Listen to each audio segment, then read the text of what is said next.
Hello students, DAV class 7 English literature chapter 1 Monkey Trouble written by Ruskin bond. ये lesson है आज जो read करेंगे हम, बहुत ही इंटरेस्टिंग लेसन है। और इसके जो राइटर हैं रस्किन बॉन्ड, ये इंडियन इंग्लिश राइटर हैं और बहुत ही फेमस राइटर हैं। और ये ह्यूमरस यानी कि एक हास्य लेखक हैं, जो भारतीय लेखक हैं लेकिन इंग्लिश में लिखते हैं। और बच्चों से रिलेटेड बहुत अच्छी अच्छी कहानियाँ उन्होंने लिखी हैं इंग्लिश में, तो ये भी उनमें से एक है। और वो ज़्यादातर वो अपने बचपन के खुद के एक्सपीरियंस को कहानी के रूप में लिखते हैं। तो इन्होंने क्या क्या फेस किया है, तो कुछ फैंटेसी होती है बहुत मज़ेदार। तो यहाँ पे मंकी ट्रबल, जैसे नेम सजेस्ट करता है कि मंकी कोई है यहाँ पे जो ट्रबल क्रिएट करता है, तो इसके बारे में है ये लेसन। ये बड़ा ही मज़ेदार लेसन है, बहुत मज़ा आएगा इसको पढ़ने में। इसमें एक छोटा मंकी है जो मेन कैरेक्टर है इसका, जैसे कि टाइटल में दिखाया गया है। और वो घर में आता है किसके शायद रस्किन बॉन्ड अपनी बात ही कर रहा है, उनके भूत के घर में। और वो क्या क्या ट्रबल क्रिएट करता है, क्या क्या परेशानियां करता है, और उससे बहुत ही मतलब मज़ा आने वाला है। तो देखते हैं वो क्या क्या परेशानी करेगा। तो करते हैं लेसन शुरू। तो सबसे पहले प्री रीडिंग टास्क लेंगे इसका। इसमें क्या है, whenever we think of an animal और a bird, a particular quality comes to our mind. Pick up appropriate quality from the box given and write them opposite the names of the animals or birds. Dove, Dove के बारे में आपकी क्या mind में आता है उसके बारे में लिखना है। डव वाइट कलर का है, वो सॉफ्ट है। डॉग के बारे में क्या हमारे दिमाग में इमेज आती है, डॉग बार्किंग करता है, ठीक है, और थोड़ा सा फियर्स यानी कि डरावना है, और गलियों में कुछ डॉग्स फिरते हैं, स्ट्रे एनिमल। फॉक्स, फॉक्स एक कनिंग एनिमल है जो जंगल में मिलता है, और इसकी कनिंग की कहानियाँ यानी कि इसकी चालाकी की कहानियाँ बहुत ज़्यादा फेमस हैं। पैरट, ग्रीन कलर का एक सुंदर सा बर्ड है, इसकी रेड पीक है, चोंच है, और ये कुछ पाला भी जाता है और बोलता भी है। बाकी बर्ड्स जो बोलते नहीं है, लेकिन ये हमारी भाषा में बोल सकता है अगर सिखाया जाए इसको। और मंकी, मंकी बहुत शरारती किस्म का एक एनिमल है, और कुछ कुछ रिजेंबल करता है, मिलता जुलता है इंसान से, और हमारी तरह हाथों से खाता है, चलता लेकिन बेशक चारों पैरों से है, दोनों हाथों दो पैरों से, लेकिन ज़्यादातर हमारी मिलती जुलती एक्टिविटीज़ हैं इंसान के साथ। तो शुरू करते हैं लेसन रीड करना। इसमें क्या है, read the following story and enjoy the मिस्चीव्स ऑफ ए ट्रबलसम मंकी, यानी कि परेशानी पैदा करने वाले मंकी की जो मिस्चीव्स हैं, शरारतें हैं, उनके बारे में ये कहानी है। Grandfather bought Toto. अब इसमें जो मेन मतलब इसमें नरेटर है, कहानी बताने वाला है, वो खुद रस्किन बॉन्ड है। अब वो उसने स्टार्ट किया कहानी को ग्रैंडफादर से, तो यहाँ पे वो अपने ग्रैंडफादर की बात कर रहा है। बॉट टूटू, ख़रीदा टूटू को। टूटू कौन है यहाँ पे, अब ये मंकी ही का नाम टूटू बोला गया है। कहाँ से ख़रीदा उसने, from a street entertainer for the sum of 10 rupees. 10 rupees दे के उसने स्ट्रीट एंटरटेनर से यानी कि गली में सामान बेचने वाले से ये टूटू ख़रीद लिया। द मैन हैड 3 मंकीज़, वो आदमी 3 मंकीज़ लिए हुए था जिसको बेच रहा था। टूटू वॉज द स्मॉलेस्ट, टूटू सबसे छोटा था उनमें, बट द मोस्ट मिस्चीवियस, सबसे छोटा था लेकिन सबसे ज़्यादा शरारती था या थी, अब पता लगेगा। शी, अब उसने शी बोला इसको, मीन्स ये बंदरिया थी ना कि बंदर। She was tied up most of the time, ज़्यादातर टाइम वो बंधी रहती थी जंजीर से, चेन से, क्योंकि वो शरारती थी, कुछ ना कुछ शरारतें करती रहती थी। The little monkey looked so miserable with a collar and chain that grandfather decided it would be much happier in our home. अब इस हमेशा वो चैन से बंधी रहती थी और कॉलर से, छोटी सी बेचारी सी मंकी है। इसको देख के दादाजी को तरस आ गया और उन्होंने डिसाइड किया इसकी बजाय इसको घर ले चलता हूँ ख़रीद के, तो ये ज़्यादा खुश रहेगी घर में बिना बंधे, इसको बांधा नहीं जाएगा वहाँ पे। Grandfather had a weakness for keeping unusual pets. दादाजी की आदत थी, कमज़ोरी थी उनकी, कि वो बेशक काम ना आने वाले जानवरों को भी अपने घर में रखना पसंद करते थे। यानी कि ज़्यादातर तो लोग उन जानवरों को रखते हैं जो काम आएंगे, लेकिन उनको अनयूजुअल पेट्स को रखना जरूर पसंद था। It was the habit that I at the age of 8 और 9 यूज टू करेज। तो यही आदत थी जो 8 या साल की उम्र में जब मैं था, तो use to courage, use to encourage, जिसको बढ़ावा दिया जाता था।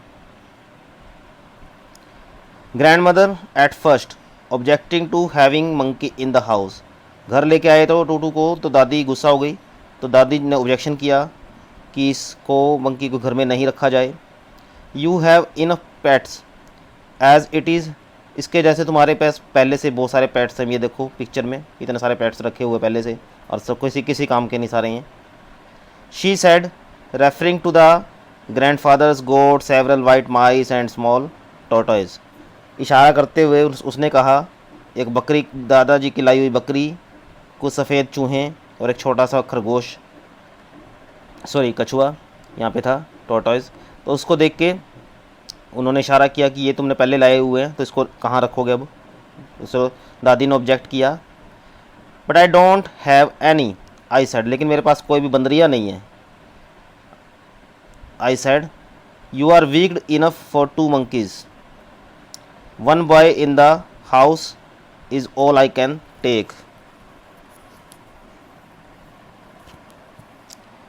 तुम इतने कमज़ोर हो कि 2 मंकी को नहीं संभाल सकते। अब उसने, दादी ने मेरे को भी मंकी बोला, यानी कि बच्चे को, रस्किन को। अब एक तो घर में पहले से ही है लड़का, और तुमने एक और लिया है उसको। But Toto is not a boy, लेकिन टूटू लड़का नहीं है। सैड ग्रैंडफादर ने कहा ट्रिम्फेंटली, यानी कि अपनी बात को विजय तौर पे, यानी कि अपनी बात को आगे ज़्यादा दमपूर्वक रखते हुए उन्होंने कहा कि ये लड़का नहीं है। This is a little girl monkey, यानी कि एक बंदरिया है, गर्ल मंकी है। Grandmother gave in, grandmother ने उसको आने दिया अंदर घर में। She had always wanted a little girl in the house, उसे घर में एक हमेशा लड़की चाहिए थी। She believed girls were less troublesome than boys, उनका मानना था कि लड़कियां कम शैतान होती हैं लड़कों से। Toto was to prove her wrong, लेकिन टूटू उसको गलत साबित करने वाली थी। She was a pretty little monkey, वो प्यारी सी छोटी सी बंदरिया थी।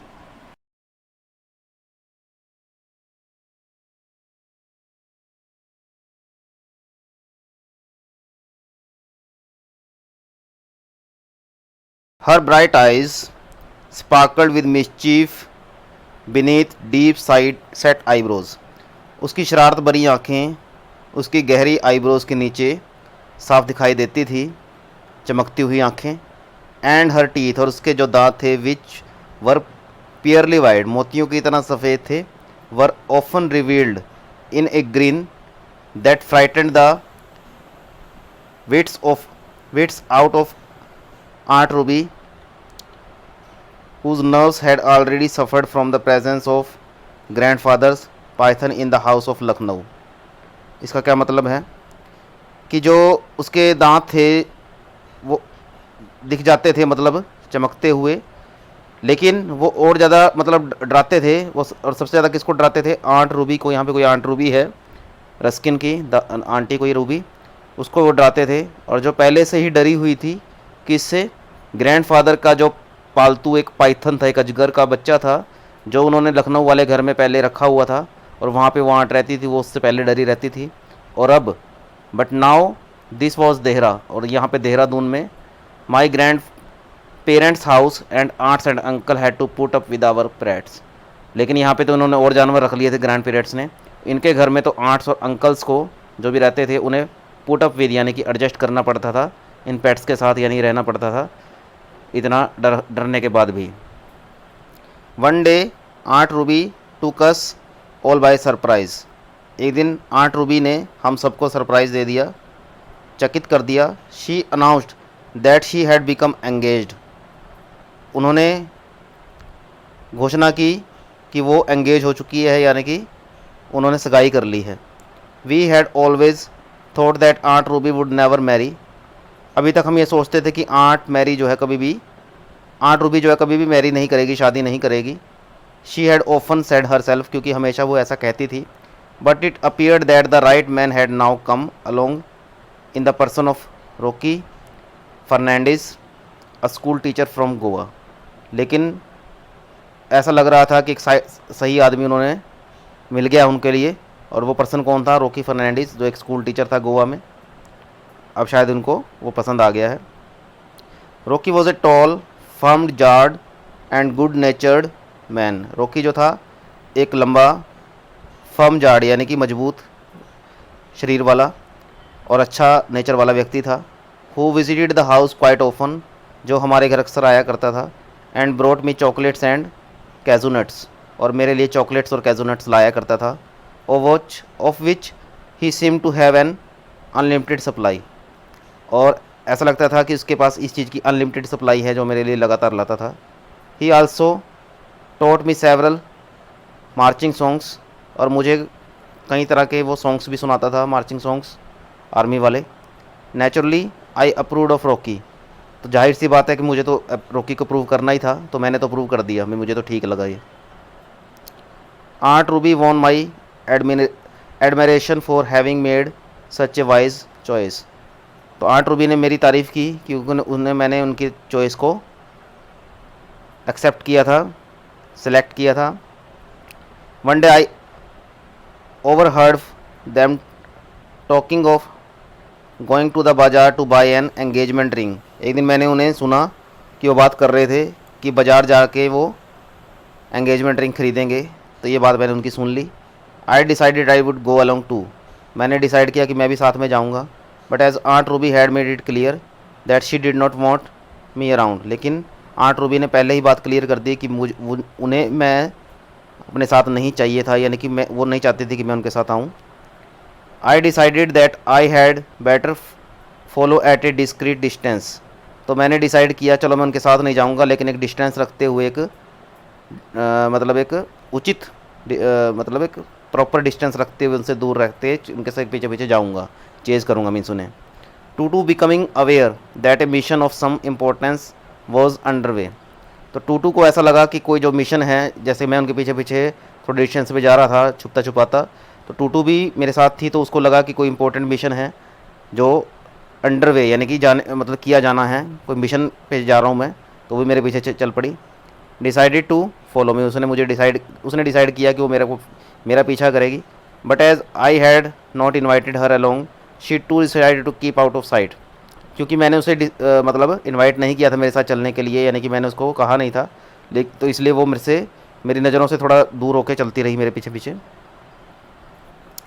वंस इन द क्राउडेड बाज़ार, और एक बार एक भीड़ भरे बाज़ार में, I was able to get quite close to aunt Ruby and Rocky without being spotted, मैं बहुत ज़्यादा क्लोज आ गया आंट रूबी और रॉकी के, और बिना किसी मतलब कि बिना किसी नज़र में आए हुए। I wanted until they had settled down in a large jewelry shop before sauntering past and spotting them as though by accident. I waited until they had settled down in a large jewelry shop, मैंने इंतज़ार किया जब तक वो उस jewellery shop में पहुंच नहीं गए, सेटल नहीं हो गए, यानी कि खड़े नहीं हो गए वहाँ जाके। Beats before sauntering past and spotting them as though by accident, और धीरे धीरे चलते हुए लेस्ट मैनर में बिना उनके मतलब नज़र में आए हुए, लेकिन गलती से मैं उनके पास पहुंच गया ज़्यादा ही। Aunt Ruby was not too pleased to at seeing me, aunt Ruby मुझे देखकर बिल्कुल भी खुश नहीं थी। But Rocky waved and called out, लेकिन रॉकी ने मेरी तरफ हाथ हिलाया और मुझे बुला लिया।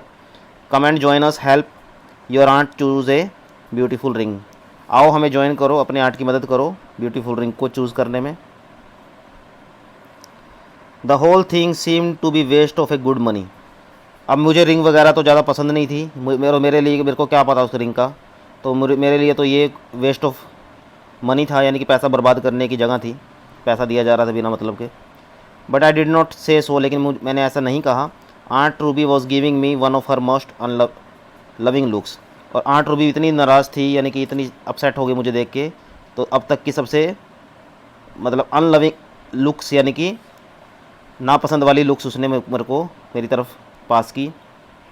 While the jeweller and aunt Ruby were sifting through the diamond rings, Toto has slipped into the shop without being noticed by anyone but me, जिस दौरान आंट रूबी शॉपकीपर के साथ डायमंड रिंग्स का लेन कर रही थी, यानी कि पासिंग थ्रू हो रहा था उसके हाथों से, टूटू जो बंदरिया थी वो बिना किसी लोगों के नोटिस में आए हुए स्लिप कर गई दुकान के अंदर, लेकिन मैंने उसे देख लिया। A little squeal of delight was the first sign she gave of her presence. Everyone looked up to see her trying on a pretty necklace. Means a little squeal of delight, एक खुशी भरी चीख निकल आई, was the first sign she gave to her presence, यानी कि अब उसने लोगों को अपना प्रेजेंस का साइन दिया, यानी कि लोगों ने उसको नोटिस किया कब, जब उसने चीख मारी। क्यों मारी चीख उसने? क्योंकि उसने एक नेकलेस लेके गले में डाल लिया था और उसको देख के वो चीखें मार रही थी। Everyone looked up to see her trying on a pretty necklace, और हर कोई इसको सुंदर नेकलेस को गले में पहनकर ट्राई करते हुए चीखें मारते हुए देख रहा था। And what are those stones I asked, they look like pearls said Rocky, और मैं कह रहा था कि ये पत्थर क्या हैं, तो रॉकी ने कहा ये पर्ल्स हैं, मोती हैं। दे आर पर्ल्स, ये मोती हैं, said the shopkeeper making a grab for them, दुकानदार ने कहा उनके लिए एक ग्रैब करते हुए। It's that dreadful monkey cried aunt Ruby, aunt Ruby चिल्लाई ये तो बड़ा ख़तरनाक मंकी है। I knew the boy would bring her here, मैं जानती हूँ ये लड़का उससे ये ले आएगा। The necklace was already adorning Tutu's neck, लेकिन ये नेकलेस पहले ही टूटू की नेक की शोभा बढ़ा चुका था, चमक रहा था उसके गले में। I thought she looked rather nice in them but she gave us no time to admire the effect, मुझे लग रहा था कि ये शायद इसके गले में काफ़ी अच्छा जच रहा है, लेकिन उसने हमें उसकी तारीफ़ करने का कोई मौका नहीं दिया, कोई टाइम नहीं दिया, यानी कि एकदम से वो भाग ली यहाँ से। Springing out of our reach Toto dodged around Rocky, slipped between my legs and made for the crowded road, यानी कि एकदम से भाग के वो हमारी पहुंच से बाहर निकल गई, रॉकी के चारों तरफ कूदी, मेरी टांगों के नीचे से स्लिप कर गई और धीरे धीरे एक भीड़ भरी रोड पे पहुंच गई। I ran after her shouting to her to stop but she wasn't listening, मैं उसके पीछे भागता रहा, चिल्लाता रहा रुकने के लिए, लेकिन उसने मेरी बात नहीं सुनी, भागती रही वो। The jeweller left the shop and ran after us, दुकानदार भी दुकान छोड़ के हमारे पीछे भागने लगा। सो डिड रॉकी, रॉकी ने भी वैसा किया, वो भी भागने लगा। So did several by standards who had seen the incident, और जो साथ खड़े लोग थे वो भी ऐसा करने लगे, भागने लगे, जिन्होंने इंसिडेंट देखा था। And others who had no idea what it was all about, और दूसरे भी भागने लगे जिनको पता भी नहीं था कि क्या हो रहा था और क्यों भाग रहे हैं हमें, लेकिन भाग रहे थे। जॉइंड इन द चेज, वो भी इस दौड़ में शामिल हो गए बिना कुछ समझे। एज ग्रैंडफादर यूज्ड टू से, और जैसे कि दादाजी कहा करते थे, in a crowd everyone plays follow the leader even when they don't know who is leading, भीड़ में हर कोई लीडर को पीछे भागना चाहता है और बिना ये जाने कि लीडर कौन है।